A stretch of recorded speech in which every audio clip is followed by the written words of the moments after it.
Good afternoon. I'm Vanessa Herring. Thanks for joining us today. Kelly Alexia and Sunny Abada have the day off, and it's a good day to be off. We're working without air conditioning and much of our equipment thanks to a water main break. I'm Ashley Connor. Crews are working to repair the massive water main break, and our staff is working on keeping us on the air. This is what it looked like shortly after 10 this morning when water began rushing. A FedEx truck became the first victim of the break. And here is what the massive break looked like from the air. You can see the water quickly flooded the street and surrounding streets, forcing police to close them, and many roads are still closed tonight. The lunchtime crowd is now the rush hour crowd as businesses close and people try to find a way home. The break also closed Point Park University and forced a local organization's workshop to find a way to get things done. Joining us now is Jaquia Scott with that story. Vanessa, Ashley, officials with the university and the workshop never expected all the problems that huge water main break would bring. Due to the water main break on Fort Duquesne Boulevard and because of safety problems associated with low water pressure, the Pittsburgh Black Media Federation's Urban Journalism Workshop students packed up and left the building. As they sat in the lobby waiting for their parents to pick them up, one workshop student, Contara Morphis, expressed her disappointment. I feel like it's a setback, being that I had articles to complete. It's just basically just a setback. Well, it's unfortunate because I really was looking forward to finishing the program on campus and actually being, it's the college experience. I mean, who wouldn't want to miss out on that? Though the organization's workshop was cut short, their problems were small compared to downtown businesses that were flooded and parking garages where employees' cars were found submerged. The flooding disrupted the Pittsburgh Black Media Federation workshop as well as downtown businesses that the outlook seemed impossible. But just like the workshop motto, you can and you will, workers went back to work and the workshop students met their deadlines. Thanks, Jaquia. As Jaquia said, dozens of downtown residents and employees were forced to evacuate because of the water main break. The water reached several downtown streets. People over at 5th Avenue Place and the Highmark building were forced to leave business there shut down. The building also lost power. In other news, a man is suing the Catholic Diocese of Greensburg, alleging he was abused by a priest in the mid-1960s. The accused, Reverend Francis Lesniak, died a decade ago. The man, who does not want to be identified, says the abuse happened when he was 12 years old at St. Stanislaus Church in Calumet. It's not the first lawsuit that makes accusations against Lesniak. The diocese says it will cooperate with civil authorities in this and any other case. Pittsburgh Mercy Health System may sell its Northside Hospital on Ark Street. The facility is used mostly for mental health services, but it's lost money consistently. If the hospital is sold, the psychiatric services will be moved to Mercy's flagship hospital uptown. A strange smell caused quite a scare on the Pitt campus overnight. Shortly before midnight, some crews working inside the engineering building on O'Hara Street sounded the fire alarm after they smelled a strong odor. The fire department and EMS crews responded quickly because there were some workers inside. A very minimal number of people in the building. It was a scheduled shutdown of the building, just minimum number of contractor employees and maintenance people. Luckily, no one was hurt, even though some of the workers felt like they were getting sick because of the smell. Everyone was allowed back inside a short time later. Still no word on where the odor came from. The Post-Gazette reports this morning that police say they are through talking publicly about the shooting death of Dr. Ghulam Munda. It may be an indication their investigation is almost finished and it's close to being heard by a grand jury in Cleveland. Police have investigated Munda's wife and the man she was allegedly having an affair with. A 4-car pileup on Route 22 in Robinson Township injured 10 people overnight. At least 2 people were seriously hurt. Traffic was backed up for hours because police had to shut down the road to investigate. What made it worse is that traffic was heavy after a concert at the Post-Gazette Pavilion. No word on what caused the crash. She didn't know whether to laugh or cry. Jeanette Blystone of Apollo says she was overcome with emotion as she held her newborn son Mason. You see, Blystone says she never knew she was pregnant. She was rushed to the hospital Sunday with what she thought was a gallbladder problem. The guy in the emergency room said, well, it might be like a tumor. And my husband said, well, that's probably it, it's a tumor, because we were in denial.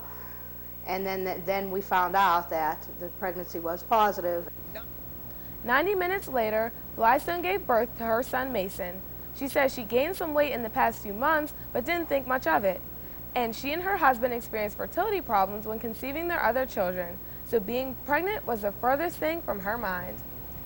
The importance of same-race organ transplant is not generally known, and with a small number of African-American donors, a local group wants to get the message.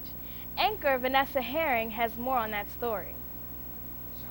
We are in great need of organ donors, according to Sherry Kane of CORE, especially those of African-American descent. Right now, 25% of the people who are waiting for an organ transplant in Pennsylvania are African American, but African Americans only make up 10% of the population in Pennsylvania, so there's a disproportionately high number of people who are waiting who are African American. They're at a higher risk for diseases such as hypertension and diabetes that lead to the need for a kidney transplant. For these people, receiving an organ is crucial, but receiving that organ from someone of their same race can also be important. There's a better chance for a faster recovery time and a smoother process altogether if the donor and the recipient are both of the same racial and ethnic backgrounds. And for people like Diane Royster, who received a liver transplant 16 years ago, the campaign for more African American organ donors hits close to home. We are trying to spread the word about organ donation and how important it is, especially in the African American community. We want to dispel all the old myths. That's all they are, is myths. And we want everyone to know if they have any questions. Anyone you see with a green armband on or a license plate that says Donate Life, ask questions. That's the only way anyone is ever going to know anything, is ask questions. More African American organ donors are needed because when a donor and recipient are of the same race, the chance for a successful transplant is extraordinary. I'm Vanessa Herring, reporting from downtown for KDKA-TV News. We don't have to tell you prescription drugs are expensive, but a new report found the cost of many brand-name drugs rose by more than double the rate of inflation. The only drugs that rose less than inflation were generic drugs. Well, Vanessa, it's kind of hot in here. It sure is. I'm wondering if it's a lot cooler outside. How about we see what Jamie has to say? Well, I don't think it's quite as warm in here as it is out there, but I can tell you that we may see some showers in our forecast within the next couple of days. Let's take a look at Viper radar right now. There's some precipitation moving in from the west into our area. Dry air in the area, which is causing it to dissipate. I'll have more coming up in your complete AccuWeather forecast. All right, thank you, Jamie. Coming up next, meet a Wilkinsburg woman who has created a program to help keep young girls out of trouble. Plus, find out what a new computer virus is doing to several major computer company systems. A local woman is keeping young girls safe and off the streets. With more on that story, here's Ashley Corner. Now, I'm going to tell you what's going to happen today. Remember how when we did that routine last week, and at the beginning we was doing all them crazy stunts? Yeah. I'm taking that out. The City All-Star cheerleaders are full of energy, and they love a sport that many African-American girls aren't given the opportunity to experience. Dawn Williams is the reason for this chance. I noticed that Little League age started at 14. And once the guys were graduating from the age of 14, they were all going to high school. And when the kids would come back down to the games, you would say, what you doing with yourself or what's going on? Nothing, I'm not cheering, I'm not doing nothing, I'm just hanging out. So I started a competitive cheerleading for something to do for the kids over the age of 14. From 14 on, what can they do? Give them something to do besides just hanging out on the streets. Kayla Felton is 9 years old. She's been cheering with Dawn Williams since she was 4. My coach is a good model because she gets our dance together, and sometimes when we're like a little bit out of control, she controls us by telling us like, you guys will do push-ups or anything, so it controls me and it's okay. Welcome to the city.org. Black and white determined. The City All-Star cheerleaders are glad that they have something to do after school, something that's positive, something that's safe and fun. I'm Ashley Connor, reporting from Highland Park for KDKA-TV News. It seems that pay raise state lawmakers gave themselves is even larger than first thought. Not only did legislators give themselves a pay raise, they also gave themselves an automatic cost of living increase. The cost of living increase is set to take effect December 1st of next year. 30 teachers in the Pittsburgh Public School District have received layoff notices. The district notified them they could be furloughed at the end of this month because of declining enrollment. The district says realistically, only 4 teachers will probably lose their jobs. They expect enough teachers to retire or take other jobs in the coming weeks to allow the others to stay. Right after the break, we'll take a look at Jamie Jackson Lambert's local AccuWeather forecast. Stay tuned, we'll be right back. Speak for yourself. Introducing KDKA's UTV. It's a new interactive video booth where you stand up, speak out, and be heard. It's easy to use. Just step up to the camera, press the green button, and start recording. We want your view, your opinion on any subject. Look for KDKA's UTV at these locations. Then watch KDKA-TV News at 5 to see if you're on. You say it, we play it. Only on KDKA's UTV, where Pittsburgh speaks its mind.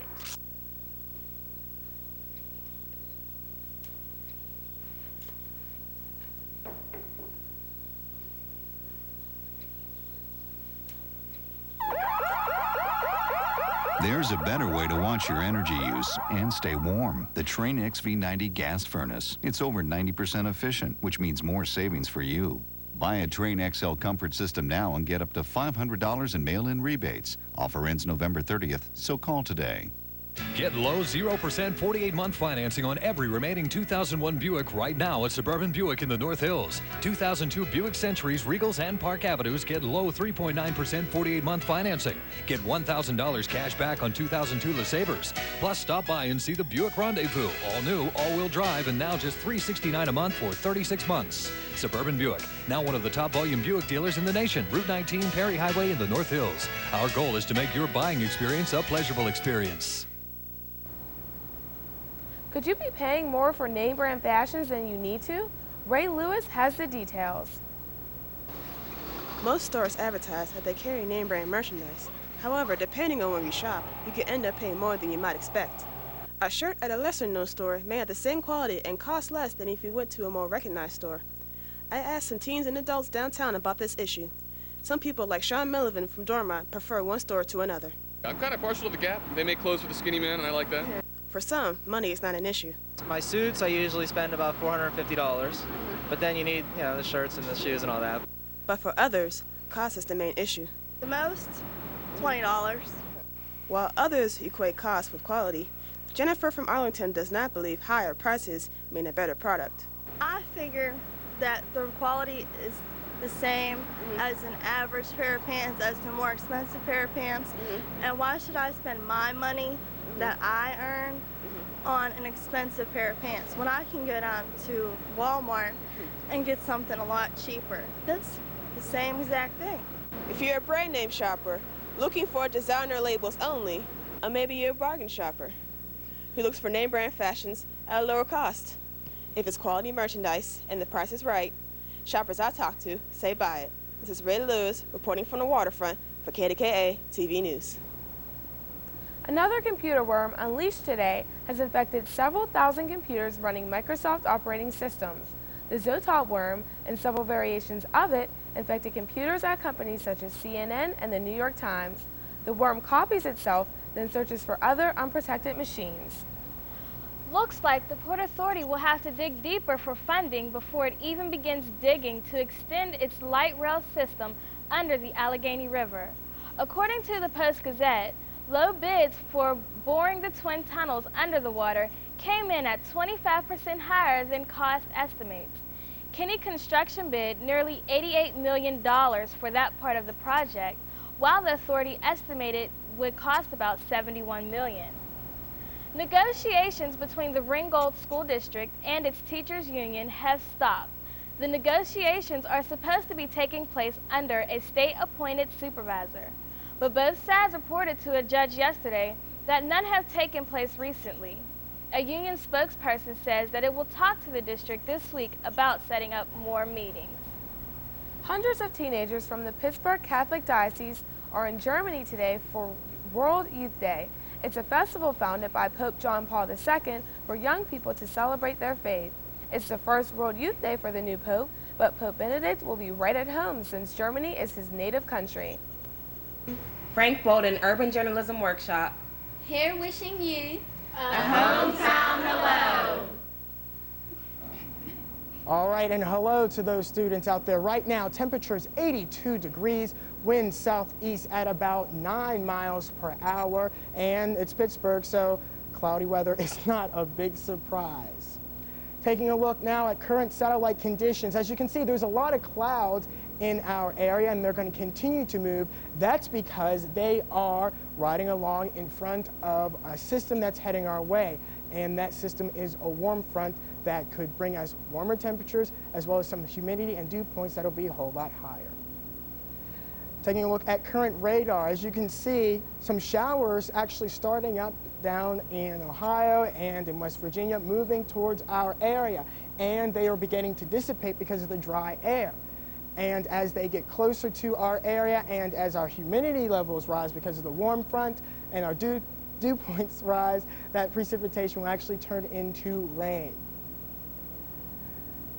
Taking a look at this warm system that I was telling you about a little bit earlier, as you can see, it's actually moving in from the west and from the south, and it's bringing us a lot more humidity with that warm front, and it'll continue to move through our area, bringing us higher temperatures, and like I said, rain, temperatures reaching almost 90. So I can't believe it either. And taking a look at the front that'll be heading towards our area on Sunday, there is a cold front that's actually coming in from Canada, and it's rotating, which is bringing the air up from the north and down towards our area, which means more comfortable temperatures. Can expect to see temperatures in the 70s. Now that's the kind of weather I want to see this time of year, and also some pretty low evenings. So tonight, mostly cloudy showers and warm with a low of about 66 degrees. We won't see those showers until about after midnight, again until the humidity rises and the dew point becomes a lot higher, and those showers will be able to last in our area.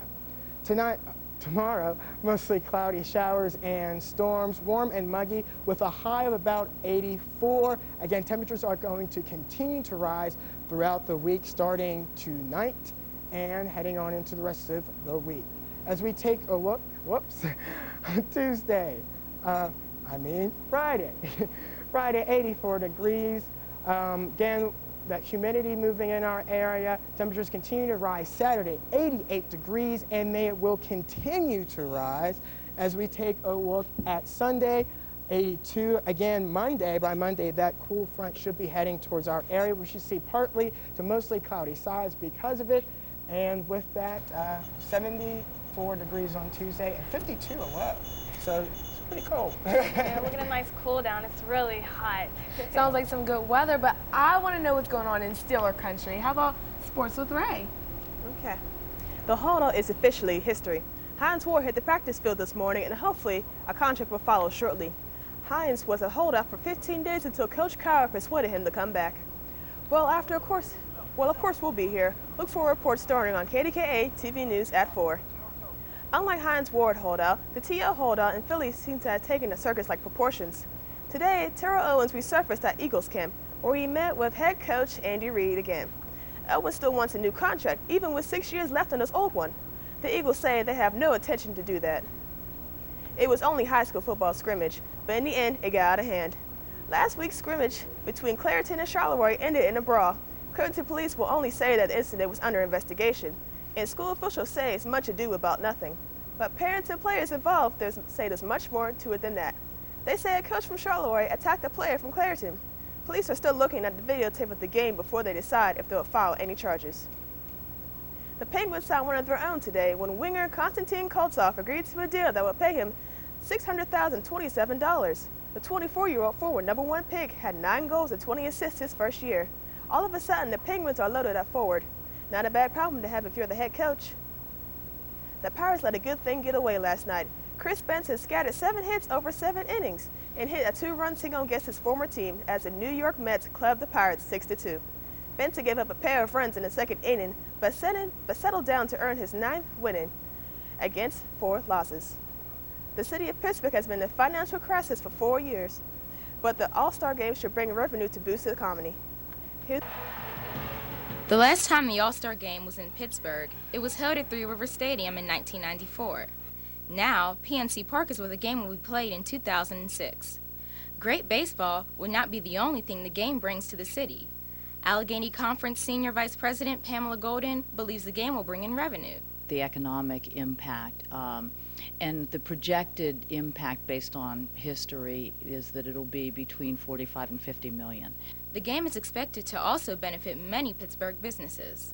Jobs, the use of hotels, the restaurants, people coming and shopping and spending money and buying tickets. A great opportunity for the Pittsburgh Pirates and the fans of Pittsburgh to show off PNC Park. It'll galvanize the community because it adds energy and excitement, and a lot of people will have the opportunity to be involved in various aspects of the playoff game when it comes here next July. All eyes will be on the city of Pittsburgh when the All-Star Game arrives. It has boosted other cities' economics and brought with it great times as well. Pittsburgh is hoping for the same thing. I'm Morgan Moody reporting from the West End for KDKA-TV News. Up next, a report on how a local organization is raising money to help minority students go to college. Plus, a local workshop is giving kids a close-up look at the journalism field. CBS presents a world premiere movie event based on an Oprah Book Club selection.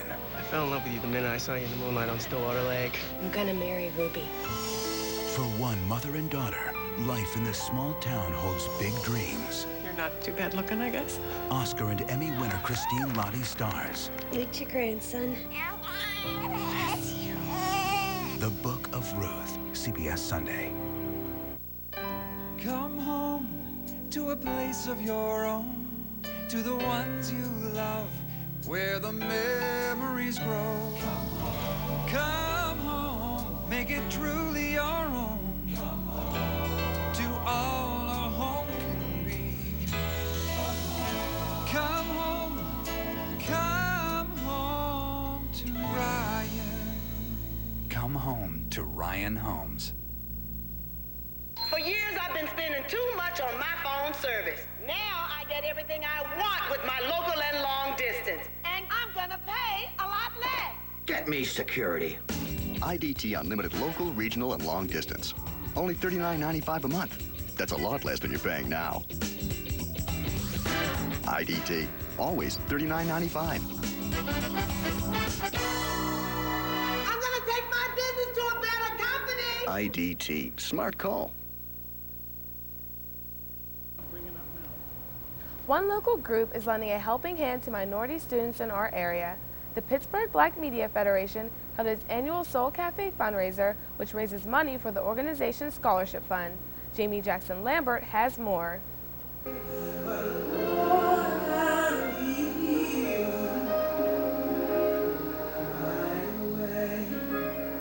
From dance to vocals. And though you don't believe that they do, to spoken word. run, child, run. Run for your life, child. Run for your life. Run for your life. Local artists and members of the community came together in support of students in their pursuit of journalism. Power overcame it, yeah. Giving back was on the minds of just about everyone in attendance. Well, just the fact that it's gone, that's where the money's gone, it's a great cause, and I'm real happy to give money to. Pittsburgh Black Media Federation Vice President Monica Haynes looks to an unprecedented outcome. I think this is going to be one of our most successful years, so I hope we raise as much money as we possibly can. In past years, the support of the Pittsburgh Black Media Federation has thrusted many young minorities in their journey into journalism. Now, those that have been through the program are more than willing to help give back. Everything that I've done professionally, I have centered back on the PBMF workshop. They really taught me how to develop my skills and my talents as a journalist.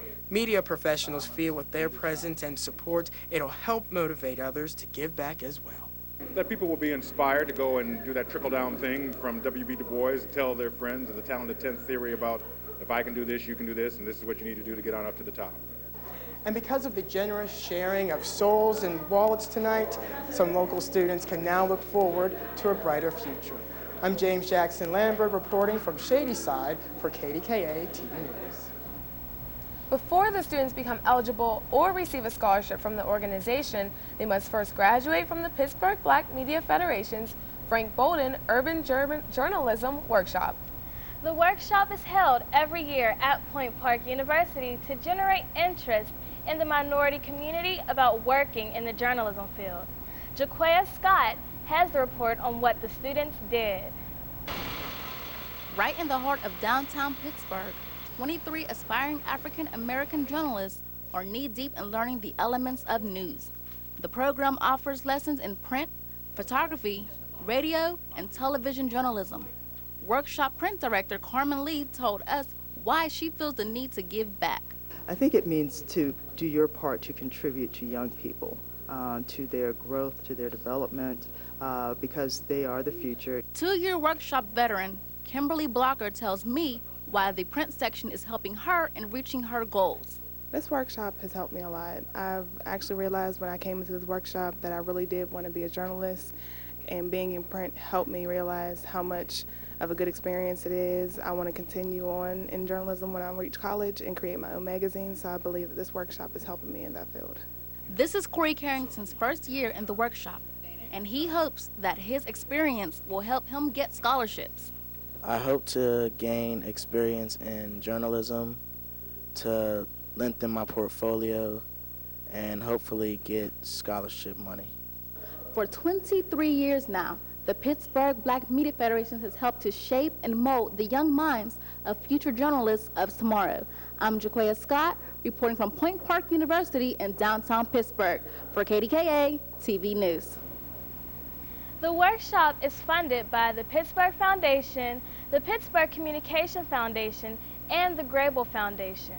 Volunteers from KDKA-TV, WQED, WPXI, Pittsburgh Post-Gazette, the Tribune Review, Sheridan Broadcast, and other local media outlets provided their knowledge and experience to help the students produce their final products.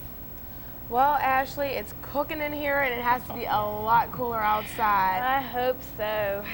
Well, you know, it's so hot in here, just about every hair on my head is standing up. Let's take one last look at your 5-day forecast. Friday, 84 degrees, Saturday, 88, highs near 90, and cooler temperatures move in as that cold front reaches our area.